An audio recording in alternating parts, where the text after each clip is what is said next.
Bonsoir. C'est un des grands produits de l'année. C'est quelque chose qui vous fait plaisir en tant que directeur, je sais. Vous êtes un aficionados des grands matchs de Super Bowl. C'était vraiment une finale mythique?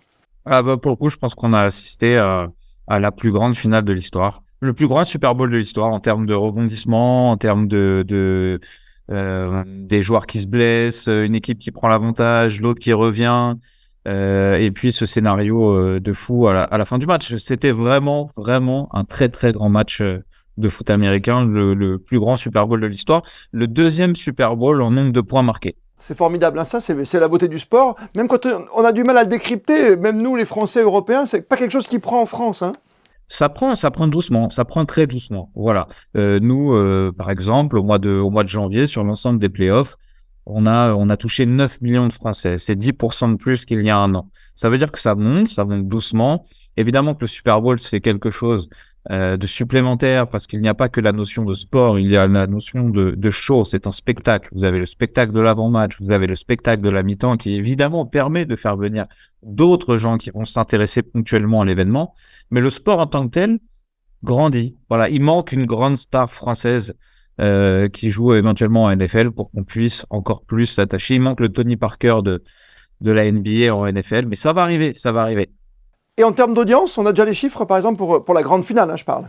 Ouais, on a les chiffres, on est très content parce qu'on est une nouvelle fois première chaîne de France sur notre cible prioritaire, donc c'est vraiment quelque chose de très important pour nous. C'est pour ça qu'on va chercher des droits, c'est pour qu'ils puissent marcher, qu'on puisse bien les exposer. On est première chaîne de France pendant le concert de Rihanna à la mi-temps. Voilà, c'est pas quelque chose qui arrive à la chaîne d'équipe tous les jours d'être première chaîne de France.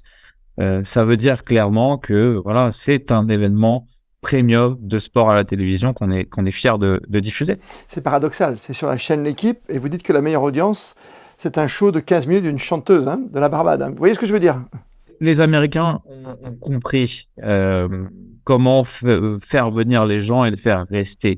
Pour la petite histoire, je vous la raconte très rapidement. En 1992, Fox perd 17 millions de téléspectateurs à la mi-temps de son match et se dit, là, c'est pas possible, on peut pas perdre 17 millions de téléspectateurs à la mi-temps d'un match sur 110. Voilà, c'est énorme pour eux. Et ils se disent, à la mi-temps, on va donner un grand rendez-vous, un grand show. C'est Michael Jackson qui fait le premier en 93 et l'histoire a été lancée. Et du coup, dans le monde entier, ça bénéficie. Voilà, il y a beaucoup de gens qui s'intéressent pas forcément au foot américain, mais de se dire que je vais regarder un spectacle qui est magnifiquement produit, un match de sport qui est produit incroyablement bien avec 55 caméras, une dramaturgie, et qu'en plus, à la mi-temps, je vais avoir un événement. Rihanna, ça fait 7 ans qu'elle avait pas donné de concert. Et du coup, ça fait venir les gens, ça fait rester. Ça fait combien d'audience? Vous avez un chiffre exact? Parce que là, vous nous parlez de meilleure audience de France, mais c'est à 4 heures du matin, on est d'accord? Alors, cette nuit, on a fait aux alentours de 300 000 téléspectateurs de moyenne. On a touché quasiment 1 million de personnes qui ont été en contact avec le Super Bowl. Nous, on a fait le choix, depuis qu'on a rendu l'antenne à 5 heures en direct, jusqu'à tout au long de la journée, on a fait le choix de rediffuser le Super Bowl non-stop. Comme ça, à n'importe quel moment, la personne qui devait aller dormir, travailler, même ce soir en prime à 21h05, on pourra revivre le Super Bowl sur la chaîne. Ça permet de mieux exposer et c'est à ce moment-là qu'on pourra dire qu'on a des audiences consolidées et le nombre de personnes qu'on aura touchées. Vous êtes un maître en stratégie, on a bien compris, Marc Lasse, et ça fonctionne très très bien, comme les Américains, puisqu'on parle du match, du show à la mi-temps, on n'oublie pas tout ce qu'il y a autour également, c'est-à-dire la publicité. Là aussi, on a réussi à s'adapter et à faire revenir des grandes stars, comme la star de Breaking Bad qui fait un petit rôle pendant une pub. Les Américains, ils sont très pragmatiques. Ils regardent leurs audiences, ils regardent leurs chiffres et ils se sont dit il y a des années, à chaque fois qu'on lance une pub, on perd de l'audience. D'une faiblesse, on va en faire une force. Et en fait, cette force, c'est de se dire, les spots publicitaires où tout le monde zappe parce que parfois ça n'intéresse personne, là, on va prendre les plus grands acteurs américains, on va prendre les plus grands humoristes et on va faire des vraies scénettes, des choses qui vont faire le buzz. Et en plus, on va les vendre très, très, très, très, très cher. C'est un show à l'américaine, bien sûr. C'est un peu la démesure par moment. Vous l'avez dit, même dans les prix pour 110 millions de personnes, un spot de pub, j'ai même pas de chiffres à donner. Parce on est entre 5 et 6 millions les 30 secondes. Sur les prix, on est dans des mesures totales. La place la moins chère pour assister au Super Bowl, elle était à $6 000.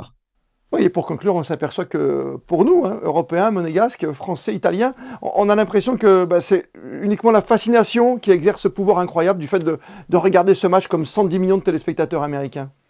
Voilà, en fait, le Super Bowl, il y a une forme de rêve. Et tous les contours, tout le contexte, l'hymne américain avant, je vous invite à regarder les images du coach de Philadelphie qui est en larmes pendant l'hymne. Et il y a quelques années, et même tous les ans, vous avez des grands Golgoth qui font plus de 2 mètres, qui font 150 kilos. Et dès qu'il y a l'hymne américain, il y a une espèce de patriotisme avec une émotion qui se dégage qui est incroyable. Il y a tout qui est réuni, comme si vous regardiez un film, en fait. Il y a une forme de rêve quand on regarde le Super Bowl.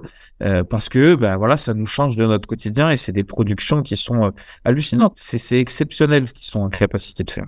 Thank you so much. Merci beaucoup, Marc Lass, d'avoir si bien parlé du football américain de cette grande Merci à vous finale. surtout. 38-35, la victoire des Chiefs de Kansas City. Merci, à très vite. À très vite.